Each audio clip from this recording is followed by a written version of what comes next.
Matt Stepp, Dave Campbell's Texas Football here at the CountryMeats.com Road Tour in Houston, Texas at Del Mar Stadium with the head coach of the bi-district champion Houston Heights Bulldogs, Coach Stephen Dixon, after a ho-hum snooze fest 25-20 win over Houston Stratford. Yes. You guys score 5 seconds left to win the ball game. First off, we'll talk about that play first, and we'll get to the rest of the game. But you know, you're down 1, 4th and 8. You got about 11 seconds left. You're on your 36-yard line.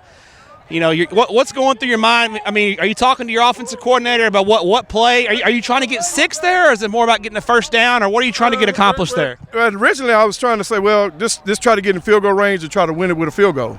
But I know just talking to my offensive coordinators and offensive assistant coaches, they saw some certain plays that were open.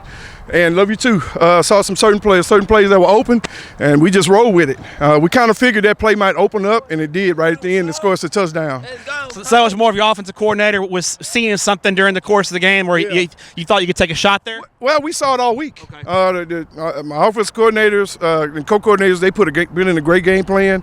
My defensive coordinator put in a great game plan. I kind of knew going into the game that we had a great chance to win the game. I didn't know by how much, but I was very pleased with the preparation that the coaches put in, and man, all the glory goes to those coaches. Yeah. Now, Coach, you know you're down early 20-6. And a lot of teams, maybe lesser teams, might have started to bicker and fold up shop and didn't see any of that on your sideline. Your kids didn't panic. Your coaches didn't panic. You guys stayed the course. What's that say? Because you got a fairly young ball club. We do. What's that say about your kids and your coaches that I guess Stratford's a really good team. They're playoff tested. Yes. And you guys are down 2 touchdowns and you didn't flinch. Well, I mean, not just a really good team. I think that's a team that, you know, definitely has a talent to go, you know, 3-4 rounds deep. But like I said before, you know, my kids are resilient. You know, when you're coaching quote-unquote inner-city kids, they go through a lot of tough stuff at home. And the one thing that we kept trying to build up is just build up that adversity, build up how to respond to adversity. And we try to do things at practice. We try to do things out of practice to try to put them through the adversity and see how they respond. And, man, they responded great. They didn't bicker. Coaches didn't bicker. And the kids just stayed together. And this last drive, they came to fruition on what we've been trying to get the point across to them. You know, I know the offense is going to get the headlines because of the 99-yard touchdown drive to win the game.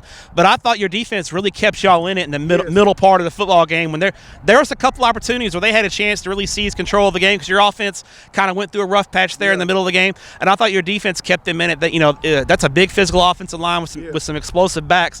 What was the game plan coming in defensively just to try to keep those guys bottled up? Well, just you know, they formation you to death. And that's one thing we worked on all week is just try to make sure we lined up formationally to make sure we lined up in the right defense. And our kids did a great job of responding to adjustments. They did a great job of responding to coverages when they get into certain formations. And again, all that goes credit goes to the kids and to the coaches. They put in a great game plan. You know, my defensive coordinator put in a phenomenal game plan. My offense kind of stalled a little bit, but you know, those guys kept at it and kept them out of the end zone. Now, next week you guys are gonna play Hightower here Saturday at 1 o'clock.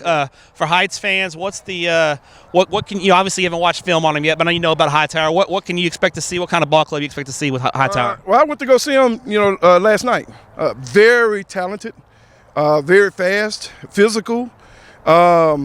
You know, so you got a great running back in Payne, and they got a defense that flows over the field. So we're gonna have our hands full. We can enjoy this win today, but we'll be back to work tomorrow. And I'm assuming you're making the call now. You want all the Heights alumni and all the Heights Nation around town to be here Saturday at 1 o'clock and fill this side up, right? Yes. It's a great time to be at Heights right now. I'm just so proud of these boys. I'm so proud of these coaches. I'm just a small part of it, and I'm just so happy. I kind of got emotional, but I'm very proud of those young men and coaches right now. Coach, congrats on the win. Let you enjoy it for a little while, but hey, it's back to work. That's how the Texas high school football playoffs go, right? Yes, sir. Congratulations.